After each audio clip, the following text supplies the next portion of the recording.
another example of general solution where tan x equals to 2 sine 2x. It came out for 7 marks. So in this case here we got tan x, which we know can be written as sine theta over cos theta. And now we have something called a double angle where we got sine 2x. Sine 2x is rule number 5. Sine 2x can be written as 2 sine x cos x. So the first thing we're going to do is change everything. We said sine x over cos x equals to tan x.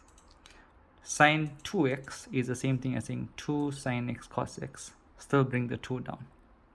We're going to put it over 1.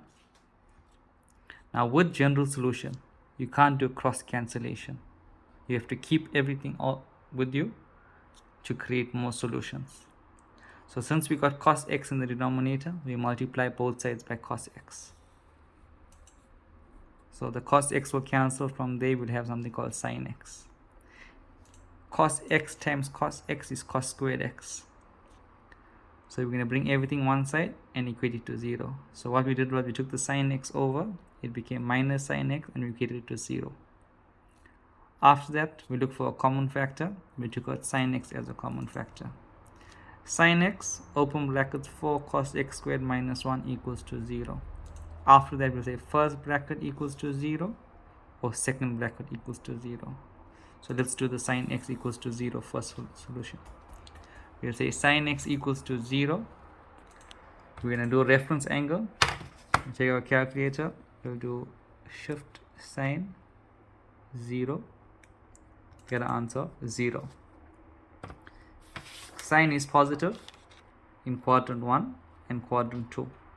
So since 0, we won't use quadrant 1, but quadrant 2 says 180 minus 0.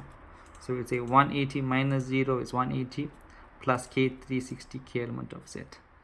On this side we use the positive solution. So let's do the second one now.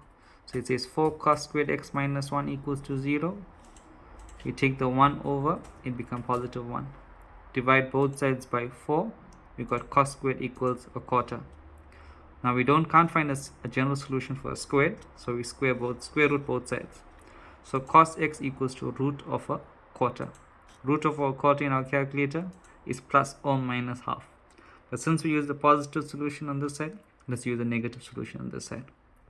So the first thing we do is find a reference angle. From our notes earlier, we never ever put the negative sign. So we say shift cos equals to half, got x equals to 60. From our cos rule, cos is negative in quadrant 2 and quadrant 3. For quadrant 2, the rule is 180 minus theta. So 180 minus 60 plus k dot 360 k element of z. 180 minus 60 is 120 plus k 360 k element of z. The other one we said was in quadrant 3. Quadrant 3, the solution is 180 plus 60 plus k dot 360. 180 plus 60 is 240 plus k 360 k element of z. So in this case here, we got a solution for the sine and we got a solution for the cos.